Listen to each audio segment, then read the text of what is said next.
Nah, umat Islam di Indonesia cenderung memilih produk yang telah jelas kehalalannya dengan memilih produk berlogo halal.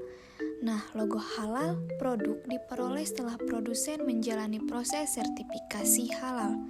Sertifikasi halal MUI ini memiliki manfaat untuk menjadi jaminan bahwa suatu produk halal baik dari kandungan bahan ataupun proses produksinya. Produk yang wajib memiliki sertifikasi halal MUI antara lain seperti makanan, minuman, obat, kosmetik, produk kimiawi, produk biologi, produk rekayasa genetik, serta produk yang digunakan dan dimanfaatkan untuk masyarakat. Yang selanjutnya yaitu dokumen persyaratan untuk mengajukan sertifikasi halal.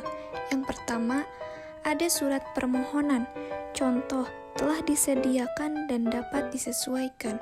Lalu, yang kedua, formulir pendaftaran berupa data pelaku usaha yang dibuktikan dengan nomor induk berusaha atau NIB, identitas penyedia halal yang dilengkapi dengan penetapan penyedia halal, salinan KTP, daftar riwayat hidup, dan sertifikat pelatihan penyedia halal. Lalu, yang ketiga yaitu nama produk dan jenis produk yang memuat nama produk yang diajukan sertifikasi halal, disertai dengan salinan surat izin edar atau surat izin lainnya terkait produk. Yang keempat yaitu daftar produk dan bahan yang digunakan.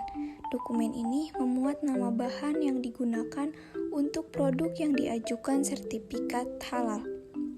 Yang kelima, dokumen pengolahan produk berupa keterangan, alur, dan proses pengolahan produk.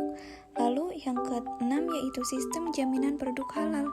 Untuk menjaga kesinambungan proses produk halal, pelaku usaha wajib menerapkan sistem jaminan produk halal dengan mengacu pada dokumen sistem jaminan produk halal yang berlaku sebelum peraturan pemerintah diundangkan. Yang selanjutnya yaitu dokumen persyaratan bagi para pelaku usaha yang sudah memiliki sertifikat halal dan bisa memperpanjang sertifikat halal dengan alur sebagai berikut. Pelaku usaha mengajukan permohonan secara tertulis dalam bahasa Indonesia dilengkapi dengan dokumen. Yang pertama, salinan sertifikat halal. Yang kedua, surat pernyataan yang menerangkan produk yang didaftarkan tidak mengalami perubahan PPH dan komposisi bahan dengan dibubuhi materai sesuai dengan peraturan perundang-undangan. Lalu yang ketiga, hasil pengawasan oleh pengawas JPH. Lalu, para pelaku usaha tersebut melaporkan kepada BPJPH dilengkapi dengan dokumen perubahan komposisi bahan, dan salinan sertifikat halal atas bahan yang diubah. Nah, jika bahan yang diubah tidak terdapat sertifikat halal, maka pelaku usaha melakukan permohonan sertifikat halal kepada BPJH.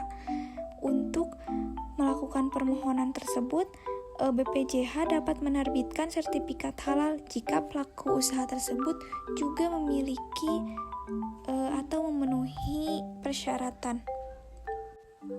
Nah, sedangkan menurut Majelis Ulama Indonesia atau MUI, cara mendapatkan sertifikat halal yaitu dengan mengajukan pendaftaran sertifikat secara daring, lalu dapat mengisi pendaftaran, status sertifikasi baik itu baru, pengembangan ataupun perpanjangan, data sertifikat halal, status SJH atau sistem jaminan halal jika ada, dan kelompok produk.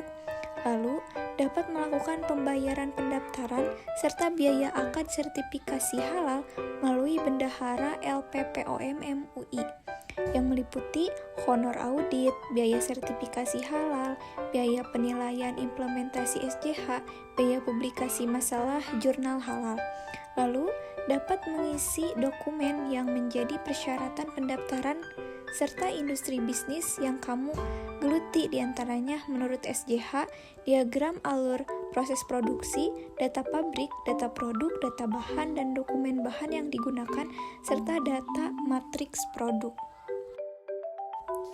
Menurut Direktur Audit Halal Lembaga Pengkajian Pangan, Obat-obatan, dan Kosmetika Majelis Ulama Indonesia atau bisa disebut LPPOM/MUI, Muti Arintawati menuturkan, proses sertifikasi halal bisa dilakukan secara cepat dan mudah, dengan catatan para pelaku usaha memahami proses produksi halal.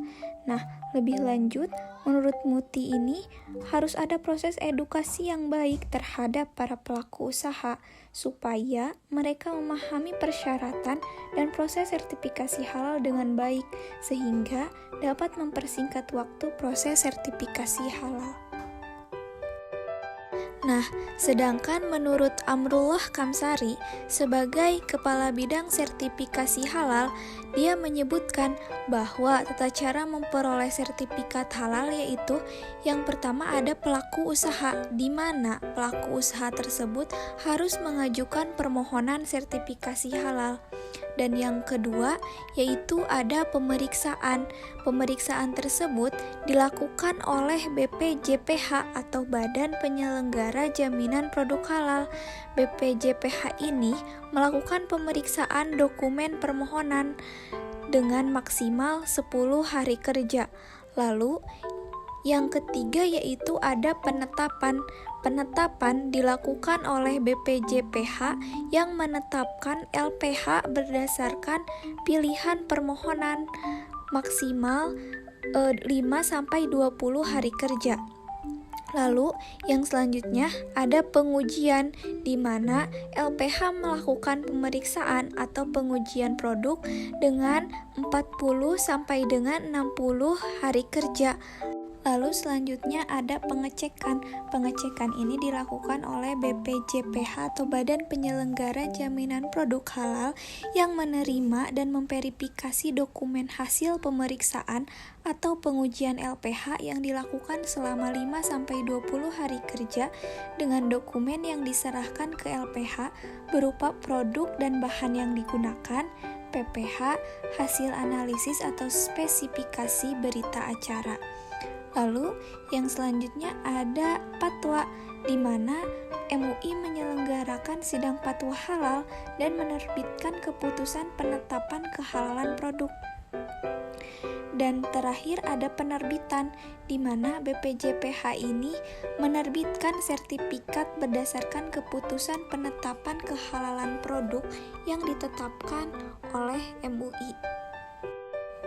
Dalam Undang-Undang Nomor 20 Tahun 2008, permohonan sertifikat halal harus dilengkapi dengan dokumen ada data pelaku usaha, dibuktikan dengan nomor induk berusaha atau dokumen izin usaha. Lalu ada nama dan jenis produk. Ini harus sesuai dengan nama dan jenis produk yang akan disertifikasi halal. Ada daftar produk dan bahan yang digunakan, merupakan produk dan bahan halal yang dibuktikan dengan sertifikat halal, kecuali bahan berasal dari alam tanpa melalui proses pengolahan atau dikategorikan tidak berisiko mengandung bahan yang diharamkan. Lalu ada proses pengolahan produk. Di sini memuat keterangan mengenai pembelian, penerimaan, penyimpanan, bahan yang digunakan, pengolahan, pengemasan, penyimpanan produk, jadi, dan distribusi. Lalu ada sistem jaminan produk halal ditetapkan oleh Kepala BPJPH atau Badan Pengelola Jaminan Produk Halal. Nah, itu yang dapat saya sampaikan mengenai dokumen persyaratan sertifikasi halal, karena sesungguhnya mengkonsumsi makanan dan minuman yang halal adalah wajib hukumnya bagi orang Islam. Terima kasih. Wassalamualaikum warahmatullahi wabarakatuh.